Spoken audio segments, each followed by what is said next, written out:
For 12 years, I worked 18-hour days building what became a $47 million restaurant empire. While my older brother Marcus spent his 20s partying and switching between dead-end jobs, I was scrubbing floors at 4 a.m., learning every aspect of restaurant operations from dishwasher to line cook to manager. By 28, I had saved $85,000 and opened my first location, a small Italian bistro in downtown Portland. Marcus never visited during those brutal first 2 years. Not when I was sleeping 4 hours a night, not when I nearly lost everything during the 2019 recession, not when I was eating ramen for dinner because every penny went back into the business. He was too busy dating Instagram models and asking our parents for rent money. My second location opened in 2021. Then my third in 2022. By 2023, I had 7 restaurants across 3 states, each one designed from scratch, each menu personally crafted, each location requiring my signature on leases, permits, and insurance policies. I hired 247 employees. I personally trained 89 managers. Every vendor contract, every supply agreement, every franchise application bore my name alone. The family started paying attention when Forbes mentioned my restaurants in their 30 Under 30 feature. Suddenly, Marcus began showing up to family dinners, talking about our family business, and how proud he was of what we built together. Our parents nodded along as if he had contributed anything beyond criticism and mockery during those early years. "Remember when you helped me plan the first menu?" I asked him once. "I gave you moral support," he replied seriously. "That's invaluable." Marcus started bringing his girlfriend to my restaurants, ordering expensive wine and telling other diners he was part of the ownership team. He never paid for these meals. When servers asked for payment, he would point to me and say, "Put it on the owner's tab. I'm family." The first red flag came during our annual family Christmas dinner. Marcus announced he had been thinking about the business and suggested we formalize our partnership, since he had been instrumental in the success. When I asked what specific contributions he had made, he listed brand development consultation, menu feedback, and strategic family networking. "You've eaten at my restaurants 5 times total," I said. "Quality control," he replied without missing a beat. Our parents exchanged meaningful looks. "Family businesses work best when family members have official roles," Mom said. "Marcus has such good business instincts." "He's never had a job longer than 8 months, I pointed out. "That's because he was waiting for the right opportunity," Dad explained. "Your restaurants." Marcus began inserting himself into my business conversations. When vendors called my cell phone, he would sometimes answer, introducing himself as Marcus, co-owner. When I confronted him, he claimed he was just helping with communications and taking some pressure off me. He started showing up at my restaurants during busy lunch rushes, walking through the kitchen like he owned the place, making suggestions to my carefully trained staff. "Maybe we should change this recipe," he would tell my head chef. "I think customers would prefer more salt." My manager at the Pearl District location called me in January. "Your brother is here asking for keys to the office. He says he needs to review the books." "Don't give him anything," I told her. "He has no authority here." He seemed pretty confident that he did. That evening, Marcus called me furious. "Why are you undermining me in front of the staff? We need to present a united front as ownership." "You're not ownership," I said. "We're family. Family businesses are partnerships. Show me one document with your name on it." "I don't need documents. I'm your brother." The situation escalated when Marcus started making promises to potential investors. A commercial real estate developer contacted me about a new location Marcus had apparently committed us to. "Your brother said you guys are looking to expand into the suburbs," he told me. He seemed very eager to move forward. I had never spoken to this developer. Marcus had found his contact information in my office and set up the meeting without telling me. "Family businesses need family involvement," Marcus explained when I confronted him. "I'm just generating opportunities. You can't make commitments for a business you don't own." "But I will own it. Eventually. That's how family businesses work." Our parents began pressuring me to include Marcus more and help him find his place in the company. They suggested I was being selfish by hogging all the success, and reminded me that family should support family. "He never supported me when I was building this," I said. But now he wants to help, Mom replied. Isn't that what matters? Marcus escalated to hiring his own lawyer. In February, legal papers arrived at my flagship restaurant addressed to Marcus Romano, co-owner. The documents outlined a partnership dissolution consultation and requested access to all financial records. When I called the law firm, they seemed confused. Your brother hired us to review his options for claiming his share of the business, the lawyer explained. He said there had been some informal agreements that needed formalizing. There were no agreements, formal or informal. He said you had been operating as partners for years but just hadn't done the paperwork. This was when I realized Marcus wasn't just confused about his role. He was actively trying to steal my business through legal manipulation and family pressure. The breaking point came on March 15th, during Sunday dinner at our parents' house. Marcus arrived with a briefcase, printed partnership contracts, and a PowerPoint presentation about Romano Family Restaurants, a restructuring proposal. He had prepared pie charts showing his proposed 25% equity stake, his plans for strategic expansion, and his vision for professional management structure, with himself as chief operating officer. I've been patient, he announced to our parents, but it's time to formalize what we all know is true. This business belongs to the Romano family, not just one member. Our parents nodded approvingly. It makes sense, Dad said. You boys should be partners. Marcus slid the contracts across the table. Just sign here and we can move forward as equal partners. Well, almost equal. I think 25% is fair for now, given your head start. Pie head start. I stared at him. You got lucky with the timing. I would have been involved from the beginning, but I was exploring other opportunities. You were unemployed and living with Mom and Dad until last year. I was waiting for the right moment to join the family business. Marcus had actually typed up official-looking partnership agreements, complete with profit-sharing formulas, management responsibilities and decision-making authorities. He had assigned himself control over marketing and brand development, and given himself signing authority for any expenditures under $50,000. Where did you get these templates? I asked. I've been researching family business law, he said proudly. I know what needs to happen.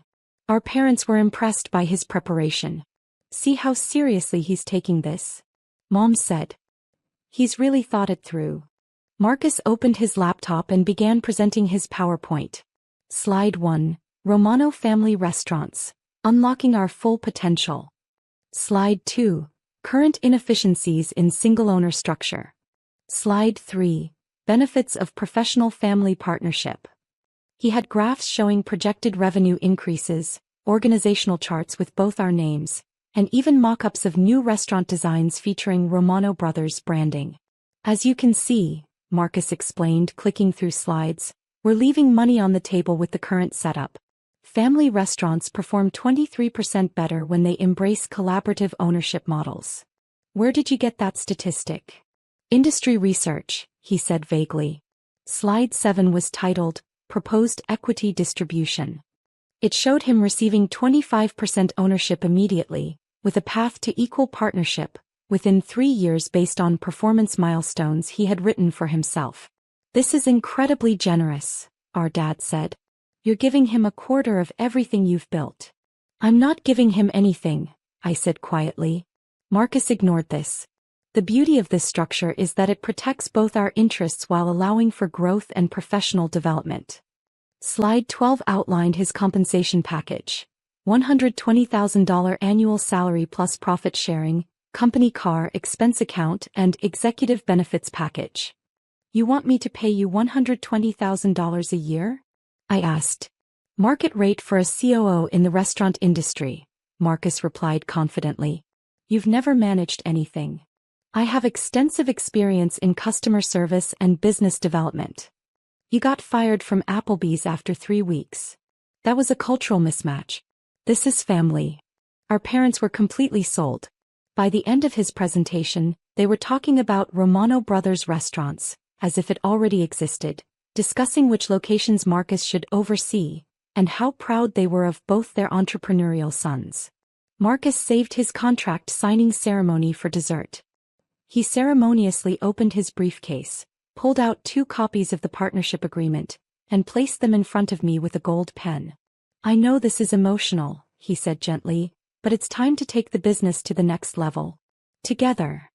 Our parents watched expectantly. Mom had her phone ready to take photos of the historic moment. I looked at the contracts. They were surprisingly detailed. Marcus had somehow obtained financial information about my restaurants. Gross revenues, profit margins, expansion plans. He had built his entire proposal around numbers that should have been confidential. "How did you get my financial data?" I asked. "I did my homework," he said.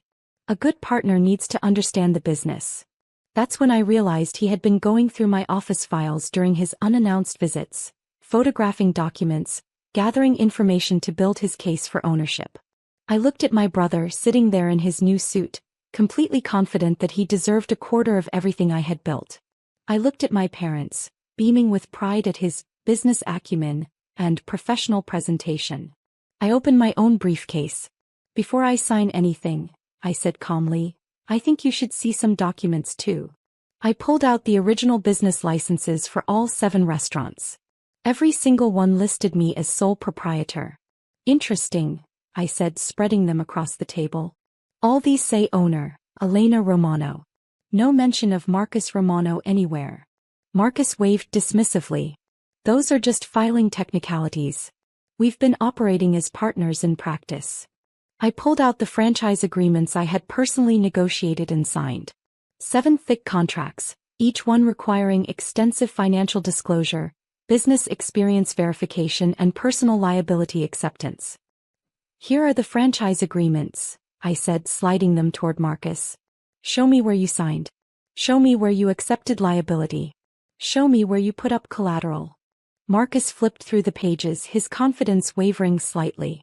"I mean, I wasn't involved in the paperwork, but..." "You weren't involved in the paperwork because you weren't involved in the business." I pulled out the property leases. Each one required personal financial guarantees, credit checks, and extensive background verification. Each one had my signature, my social security number, my financial statements. "These are the lease agreements for each location," I continued. Each one required a $50,000 security deposit and personal guarantee of all rent payments. "Which of these deposits did you contribute?" "Well, none. Because you weren't there." I spread out the insurance policies. General liability, workers' compensation, property insurance, business interruption coverage. Every policy listed Elena Romano as the insured party and responsible party. "Here's $40,000 worth of annual insurance premiums. Which ones did you pay?" Marcus was looking less confident now, but our parents were still nodding along, waiting for his explanation. I pulled out the loan documents from when I expanded into my 2nd and 3rd locations. Personal guarantees for $300,000 in small business loans, each one requiring extensive financial documentation and collateral. "These are the expansion loans," I said. Each one required personal assets as collateral. I put my condo up as collateral for the downtown location. "What assets did you contribute?" "I provided strategic support." "You weren't there." I opened my laptop and pulled up the business bank account records. Every transaction, every deposit, every payment flowing through accounts that bore my name and social security number. "These are the business banking records going back 5 years, I said, turning the screen toward him. "Every dollar of revenue deposited, every expense paid, every payroll processed. Show me one transaction that involved you." Marcus stared at the screen, his PowerPoint confidence completely evaporated. I pulled out my final documents. The Articles of Incorporation for Romano Restaurant Group, LLC, filed with the state 3 years ago when I formalized the business structure. "And here," I said, placing the incorporation documents on top of everything else, "is the official business registration. One owner, one member, one person legally responsible for everything. Elena Romano." The table was now covered with contracts, licenses, agreements, insurance policies, loan documents, and business registrations. Hundreds of pages of official documents, all bearing my name, all requiring my signature, all making me personally liable for every aspect of the business. Not one document mentioned Marcus Romano. "So here's my question," I said calmly, looking directly at my brother. "Based on what legal authority are you claiming ownership of my business?" Marcus opened his mouth then closed it. For the first time in 12 years he had nothing to say. Our parents looked at the documents spread across the table, finally beginning to understand what I had been trying to tell them. But he's family, Mom said weakly. Being family doesn't create ownership, I replied. Legal documents create ownership. Financial investment creates ownership. Personal liability creates ownership. 12 years of 18-hour days create ownership. I started collecting my documents, placing them back in my briefcase. Marcus, you're welcome to eat at my restaurants anytime. As a customer. You're welcome to continue telling people you're proud of my success. But you're not my partner, you're not my co-owner, and you're not getting 25% of anything I built. Marcus finally found his voice. But I can help you grow the business. Then go build your own business and show me how it's done. I closed my briefcase and stood up. Thanks for dinner, Mom. The partnership meeting is over. As I walked to the door, I could hear Marcus frantically explaining to our parents that the documents don't tell the whole story, and family businesses are different from legal businesses. But the documents told the only story that mattered. 3 days later, Marcus called me, furious that I had humiliated him in front of the family, and demanding that I reconsider the partnership for the sake of family unity. I'm opening 2 more locations this summer, I told him. You're welcome to apply for a job like everyone else. He hung up. Last week, I received a certified letter from Marcus's lawyer, threatening legal action for unjust enrichment and implied partnership agreements based on family expectations. I forwarded the letter to my business attorney, who called me laughing. He literally has no legal standing whatsoever, she told me. This is the business equivalent of someone demanding ownership of your house because they visited a few times. That's essentially what he's doing. I'll send a response. This will be the easiest case dismissal I've ever written. Yesterday, Marcus posted on Facebook about supporting family businesses and the importance of recognizing everyone's contributions. He tagged several of my restaurants in the post. I had him banned from all my locations. The 8th and 9th Romano restaurants open next month. Both will feature my signature alone on every document, every contract, every business decision. Just like the first 7. Family doesn't create ownership. Work creates ownership. And I've put in all the work. Your son isn't really yours, my mother-in-law, Patricia declared, waving a piece of paper triumphantly in my face. Her perfectly manicured nails gripped the DNA test results like a weapon. I'm taking him to my house where he belongs. I stood in my kitchen, still wearing my gardening gloves, dirt smudge on my jeans from planting spring bulbs with my 6-year-old son Marcus just hours earlier. The afternoon sun streamed through the windows, casting strange shadows across Patricia's face as she delivered what she clearly thought was her knockout blow. Go ahead, I said calmly, pulling off my gloves and setting them on the counter. My response clearly threw her. She'd expected tears, denial, maybe even begging. Instead, I was smiling. What?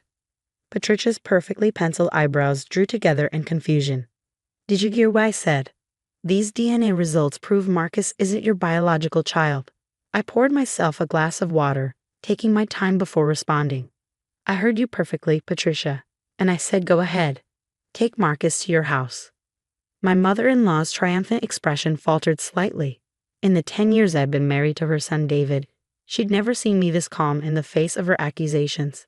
Usually, I'd defend myself, try to reason with her, or leave the room in tears.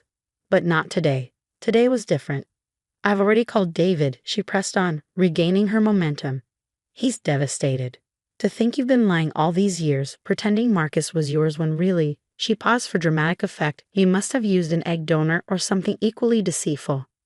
I couldn't help but laugh, which only seemed to infuriate her more. Did you enjoy your secret little trip to the DNA testing facility last week? The one where you convinced Marcus it was just a fun science experiment. Patricia's face paled slightly. How did you know about that? I finished for her. Oh, Patricia, I know about a lot of things, like how you've been planning this ambush for months. How you've been telling David I'm an unfit mother. How you've been trying to convince him that Marcus would be better off living with you. She straightened her designer blazer, trying to regain control of the situation. Well, now I have proof. These results don't lie. Marcus shares DNA with David and me, but not with you. You're not his real mother. I walked to my home office, Patricia trailing behind me like a shark sensing blood in the water. Opening my desk drawer, I pulled out a thick manila envelope. "You're right about one thing," I said, turning to face her. "Those results don't lie. Marcus does share DNA with you and David. And you're also right that I'm not his biological mother." Patricia's eyes lit up with vindication, but before she could speak, I continued. "I've never claimed to be. In fact, it's all documented right here. The egg donation process, the IVF procedures, every legal document signed by David and me before Marcus was born. We chose this path together because I couldn't carry a child naturally. David knows everything. He was there every step of the way."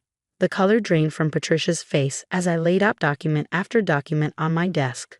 But he said that he was devastated. I finished for her. "Oh, he is, but not about Marcus's genetics. He's devastated that his own mother would go behind our backs, take our child for secret DNA testing, and try to use it as a weapon." I pulled out my phone and played a recording. "Mom, how could you do this?" David's voice filled the room. "We've told you about the IVF, about Sarah's fertility struggles, about our decision to use an egg donor. Multiple times. This ends now." Patricia sank into my office chair, her hands trembling. "But I thought you finally found a way to get rid of me," I said, my voice firm but not unkind. "You thought you could use this to take Marcus away. But here's what you didn't consider, Patricia. Love and biology aren't the same thing. I carried Marcus for 9 months. I went through morning sickness, labor, midnight feedings. I'm the one who knows that he hates crusts on his sandwiches and needs his green dinosaur plushie to sleep. I'm his mother in every way that matters." Through the window, I could see Marcus playing in the backyard, his dark hair catching the sunlight as he dug in his sandbox. My son, in every way that mattered. "David will be home soon," I continued.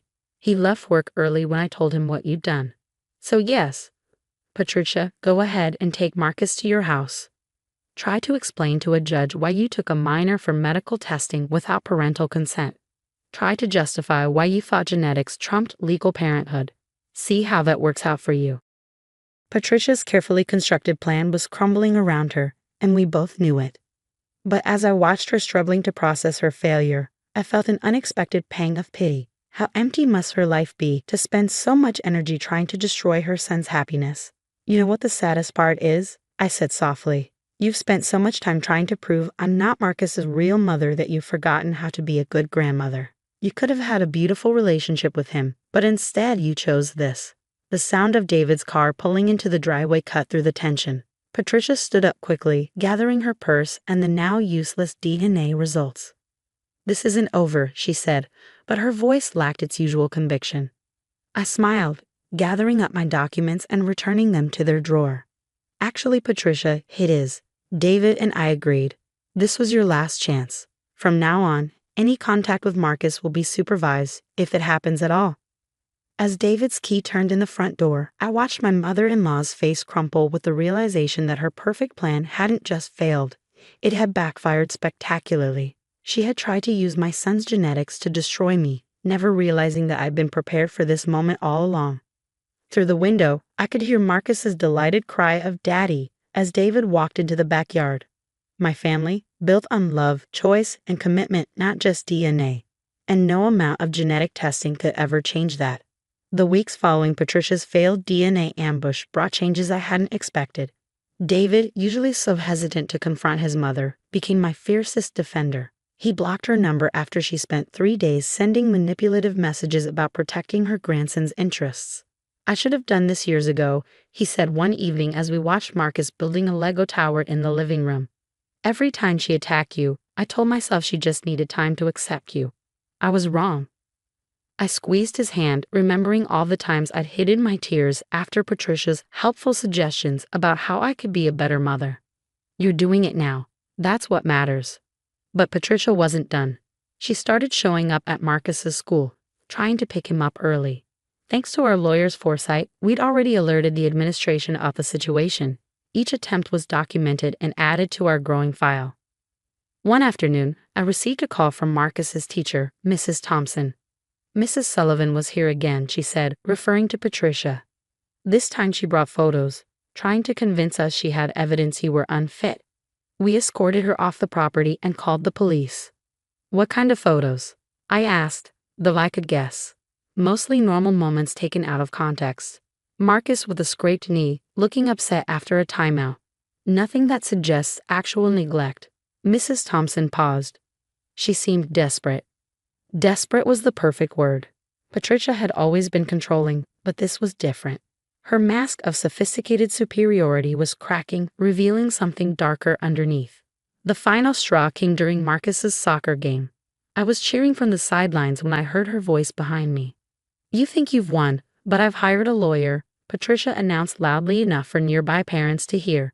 "We're going to prove you're an unfit mother." "Did you know she can't even have children of her own?" she stage whispered to another mom. I turned slowly, aware of the curious eyes watching us. "Patricia, this is Marcus's game. Don't do this here." "Do what?" "Tell the truth." She pulled out her phone. "I have videos of everything. How you yell sometimes, how Marcus cried last week when you made him finish his homework before playing. A judge will see." "See what?" I interrupted calmly. "That I'm a normal mother. That I set boundaries. That sometimes parenting is messy and imperfect." Other parents were moving closer now, drawn by the drama, but also, I realized, forming a protective circle around me. These were people who'd seen me volunteer at school events, host playdates, cheer at every game. "Mrs. Harrison," one of the dads called out, "I think you should leave." "Now." "You don't understand," Patricia protested. "She's not even his real mother." "I understand perfectly," said Emma, another soccer mom. "You're harassing my friend and disrupting our kids' game. Security is already on their way." Sure enough, the field's security guard was walking over. Patricia's face flushed as she realized her audience wasn't sympathetic. "This isn't over," she hissed before storming off. That evening, after Marcus was asleep, David and I sat in our backyard, the spring air cool against our skin. "I filed for a restraining order today," he said quietly. "The lawyer says with all the documentation we have, the unauthorized DNA test, the school incidents, today's scene, we should get it approved quickly." I leaned against his shoulder, feeling the tension of the past weeks finally start to release. "How are you doing with all this?" He was quiet for a moment. "I keep thinking about when we first decided to use an egg donor. Remember how scared we were? Not about the genetics, but about whether we'd be good parents." I remembered those days clearly, the fertility treatments that failed, the heartbreaking decisions, the hope that came with choosing another path to parenthood. "And now look at us," he continued. "We've got this amazing kid who loves science and soccer and has your exact same laugh. DNA be damned. Meanwhile, my mother, who shares his genetics, can't see past biology to love him properly. Or to love you properly," I added softly. "She's hurting you too." David nodded, his eyes glistening in the dim light. "You know what Marcus said to me yesterday? He asked if Grandma was sick because she keeps acting scary. Our 6-year-old shouldn't have to worry about that." I thought about Marcus's question, about Patricia's increasingly erratic behavior. Maybe she is sick, in a way. But that doesn't make it okay. We sat in companionable silence, listening to the distant sound of traffic and the wind rustling through trees. Despite everything Patricia had put us through, our family felt stronger than ever. She had tried to use genetics to drive us apart, but instead, she'd only proven how unimportant DNA really was to real family bonds. "I got a call from the lawyer today too," I said finally. "She thinks we should consider pressing charges for the unauthorized DNA test. Apparently, it's a form of medical assault to test a minor without parental consent." David tensed beside me. "What do you think we should do?" I thought carefully before answering. "I think we need to send a clear message that this behavior won't be tolerated. Not just for us, but for Marcus. He needs to see that we'll protect him, even if it means making hard choices." He pulled me closer. "When did you get so wise?" "Probably around the time I realized that being a mother has nothing to do with genetics and everything to do with love." As if on cue, we heard Marcus call out from his bedroom, probably another request for water, his favorite bedtime delay tactic. As we stood up to head inside, David caught my hand. "Thank you," he said simply. "For what?" "For being exactly the mother our son needs, DNA test or not." I smiled, remembering Patricia's triumphant face when she waved those test results at me. She had thought she was destroying my family, never realizing she was only proving how unshakable our bonds really were. 1 year later, I sat in our backyard watching Marcus chase fireflies at dusk. The restraining order against Patricia had been approved months ago, bringing a peace to our lives we hadn't realized we were missing. David sat beside me, both of us enjoying the warm summer evening and our son's delighted laughter. "Mom," Marcus called out, running over with his hands cupped. "Look what I caught."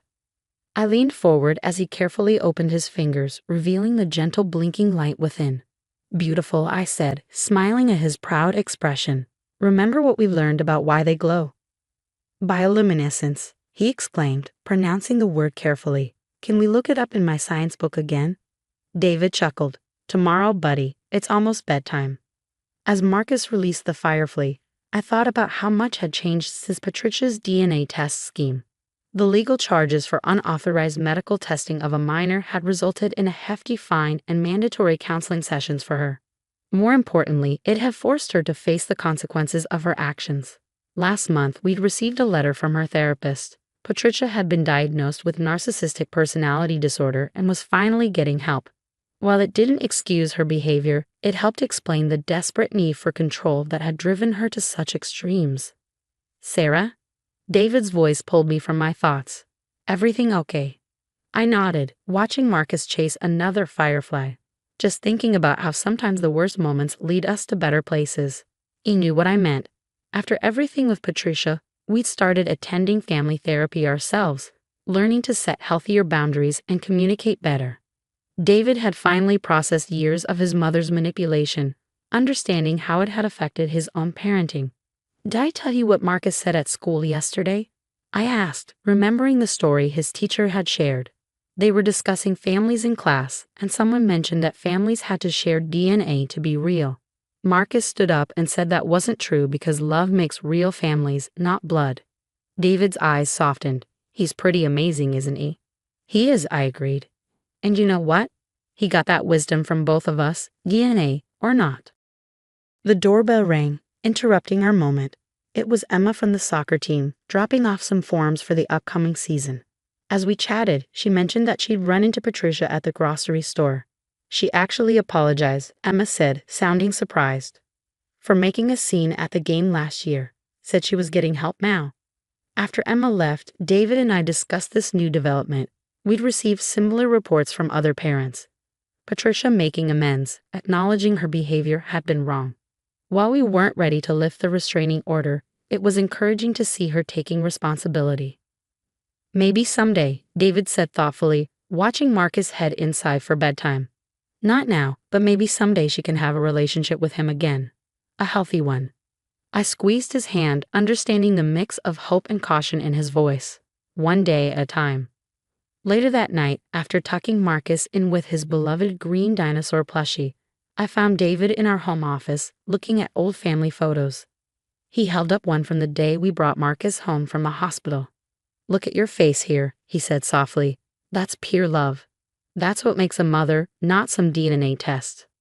I sat beside him, remembering that day, the overwhelming joy, the fierce protectiveness, the absolute certainty that this was my son, regardless of genetics. "You know what's funny?" I said, flipping through more photos.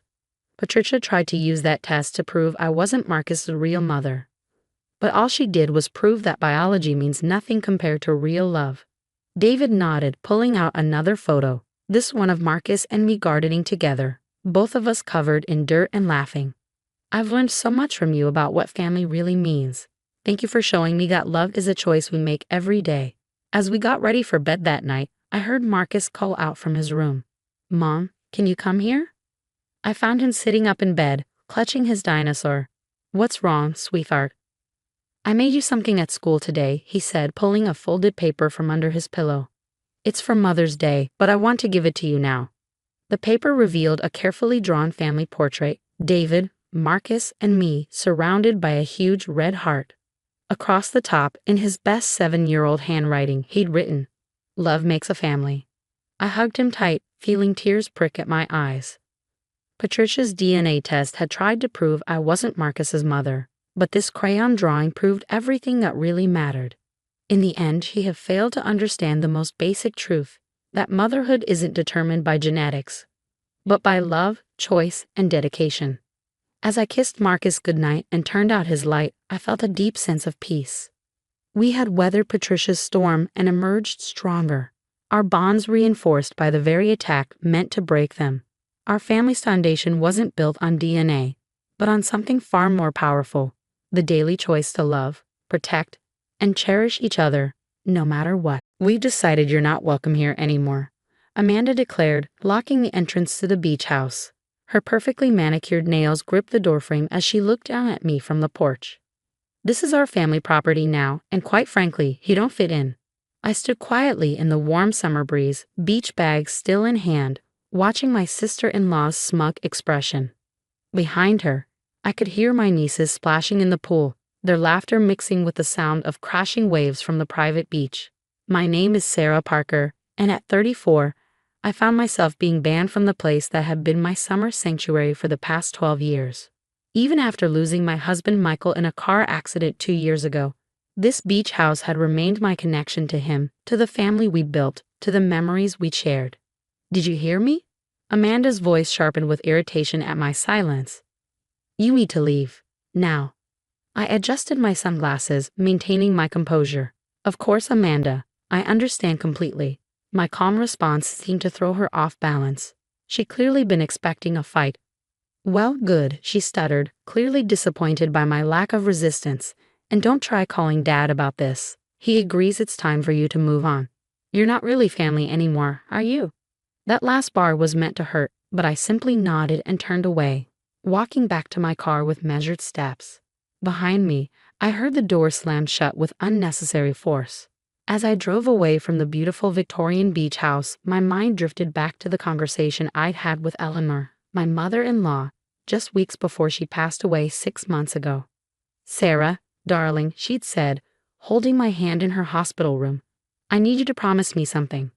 "Anything, Mom," I'd replied, still calling her Mom, even though Michael was gone. She'd been more of a mother to me than my own had ever been. "Promise me you'll be patient. Amanda, she's always been difficult, but she's about to learn some hard lessons. I need you to handle things with grace when the time comes." I hadn't understood then what she meant, but I promised anyway. Eleanor had always been wise, seeing things others missed.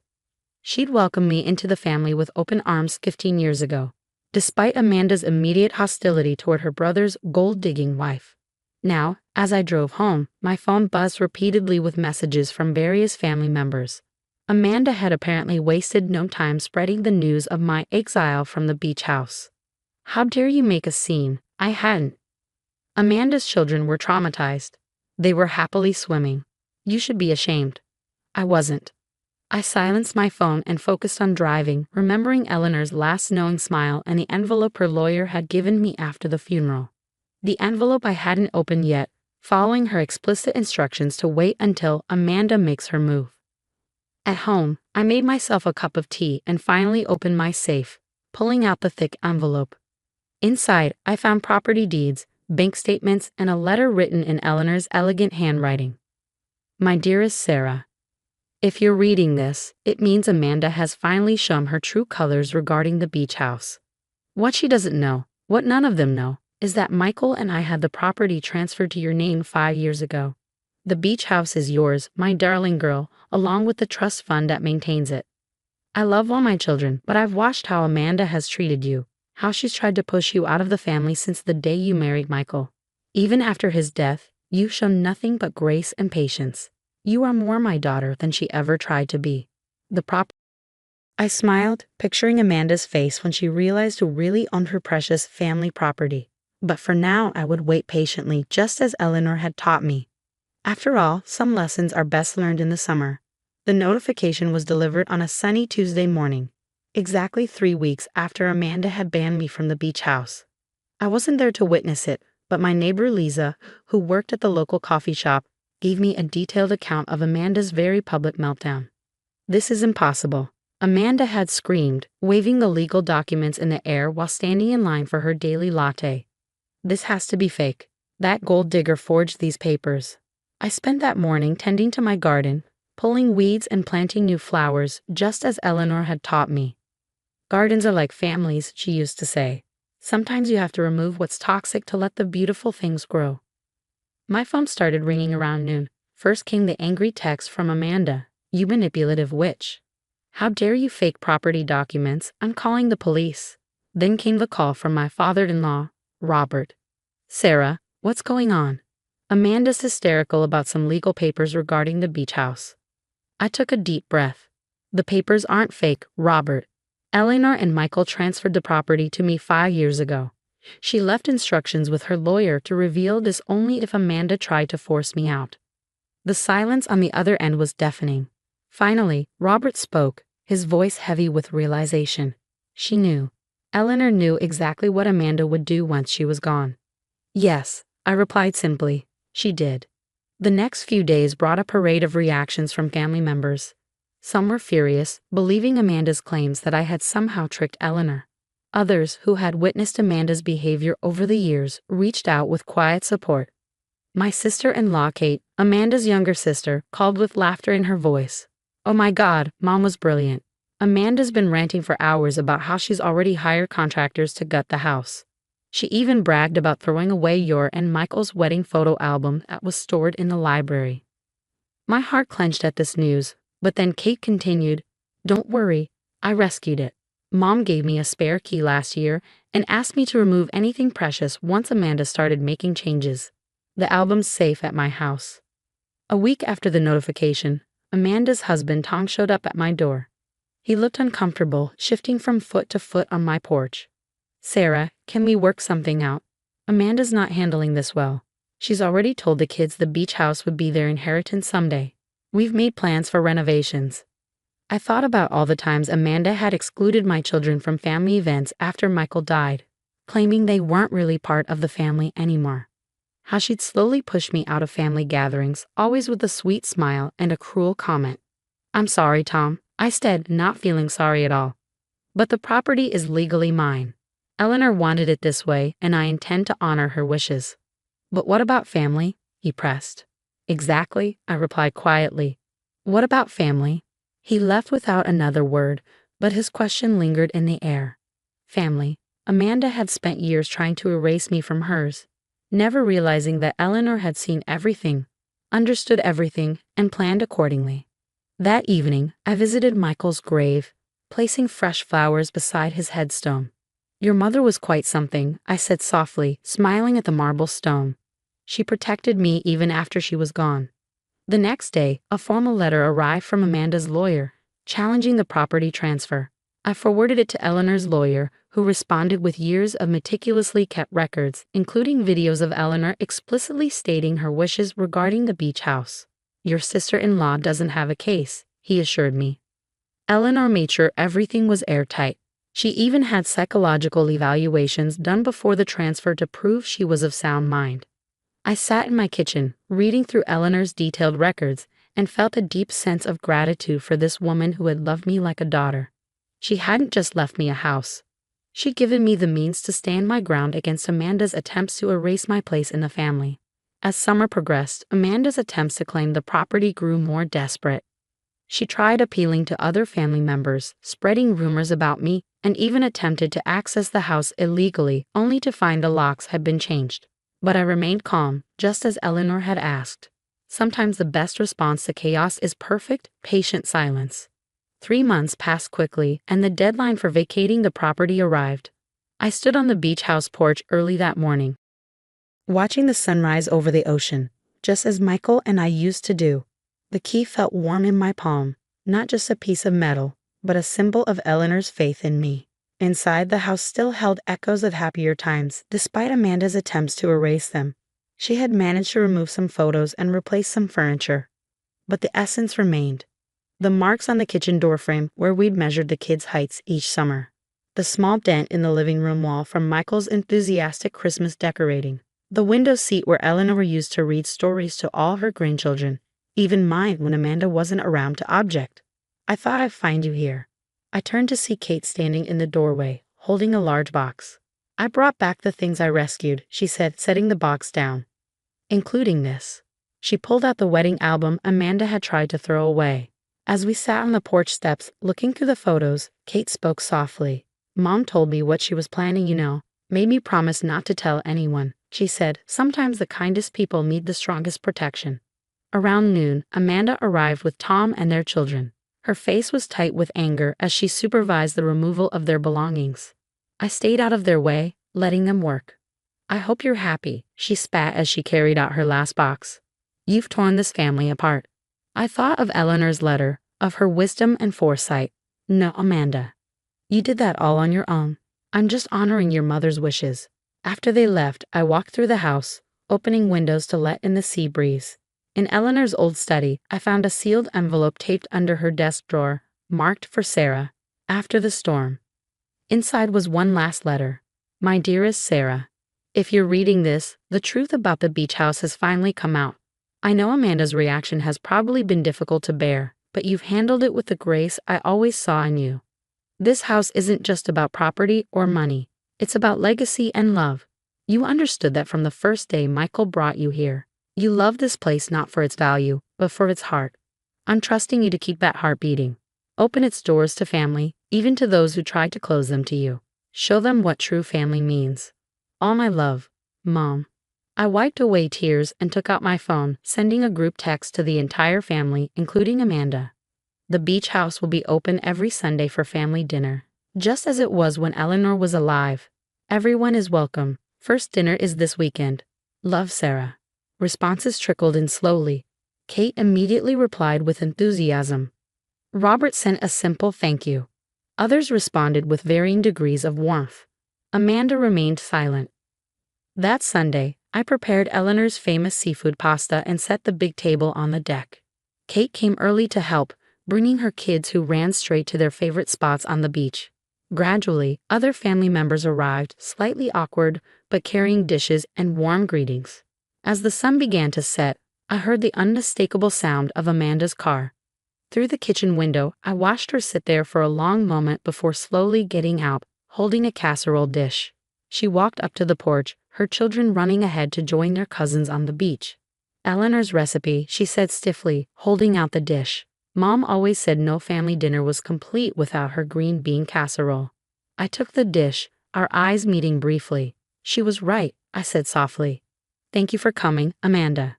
It wasn't forgiveness, not yet. But as we all sat down to dinner, the sound of waves mixing with family chatter and children's laughter, I felt Eleanor's presence in every corner of the house. She had known that sometimes the strongest statements are made not through confrontation, but through quiet perseverance and an open door. The beach house had found its heart again, just as Eleanor had planned all along.